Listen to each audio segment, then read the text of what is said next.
যখন গঙ্গার পাড়ে হঠাৎ ভেসে আসতো এক গগনভেদী চিৎকার, লোকেরা বুঝে যেতেন আবার কোনো এক কিশোরী আজ দাহ হতে চলেছে স্বামীর চিতার পাশে। সেই শব্দের মানে ছিল সতীদাহ। আর আজও সেই ইতিহাস ঘুমিয়ে আছে কলকাতার পাশের এক জনপদে, বরাহনগরে। বরাহনগরের গঙ্গার ধারে এখন যে জায়গাটিকে সতীদাহ ঘাট বলা হয়, সেখানেই একসময় পুড়িয়ে মারা হতো বিধবাদের। রাজা রামমোহন রায়ের আবক্ষ মূর্তি আজ দাঁড়িয়ে আছে সেখানটায়। সেইখানেই কখনো দাউ দাউ করে জ্বলেছে সহমরণের চিতা।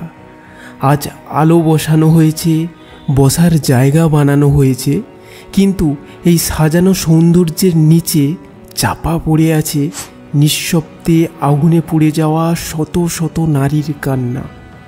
সাহিত্যিক সঞ্জীব চট্টোপাধ্যায়ের কথায় এই বরাহনগরে একসময় থাকতেন বিত্তবান বেনে সম্প্রদায় আর জমিদারেরা। তাদের ছিল বাগান বাড়ি, আর গঙ্গার পাড়ে তৈরি হয়েছিল এক অদ্ভুত নিয়ম। ব্রাহ্মণদের দৃষ্টিতে তা পবিত্র হলেও আসলে ছিল তা ভয়ঙ্কর, সতীদাহ প্রথা। কাশীপুর মহাশ্মশান তার পাশেই, কিন্তু আশ্চর্য, কখনো সেখানে হয়নি সতীদাহ।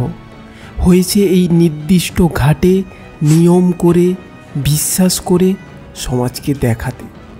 স্বপন বসুর লেখা থেকে জানা যায়, একবার এক বৃদ্ধা স্বামীর মৃত্যু সংবাদ পেয়েই নিজে হেঁটে এসেছিলেন বরাহনগরের ঘাটে সতী হতে। চলতে না পারলেও অনুরোধ করেছিলেন স্বামীর চিতার পাশে যেন শুইয়ে দেওয়া হয় তাকে। কে বলেছে শুধু কিশোরীরাই সতী হতো? এই বরাহনগরে বৃদ্ধাও শুয়েছিলেন আগুনের পাশে। কুসংস্কারের নামে চলত এই নিষ্ঠুরতা। ইতিহাস বলছে, প্রথমে ব্রাহ্মণ, রাজপুত, জমিদারদের মধ্যেই সীমাবদ্ধ ছিল এই সতীদাহ প্রথা, কিন্তু বাংলায় হঠাৎ করেই এর প্রভাব ছড়িয়ে পড়ে সাধারণ মানুষের মধ্যেও। কলকাতা থেকে হুগলি, শ্রীরামপুর, চুঁচুড়া, নদিয়া সব জায়গাতেই বাড়তে থাকে এই অন্ধবিশ্বাস। বরাহনগর ছিল সেই সময়ের এক নীরব সাক্ষী। আজ বরাহনগরের ঘাটে আগুন নেই, সেই চিৎকার নেই, আছে শুধু রাজা রামমোহন রায়ের মূর্তি আর এক টুকরো ইতিহাস, যেটা ভুলে গেলেও, মুছে ফেললেও আমাদের লজ্জা।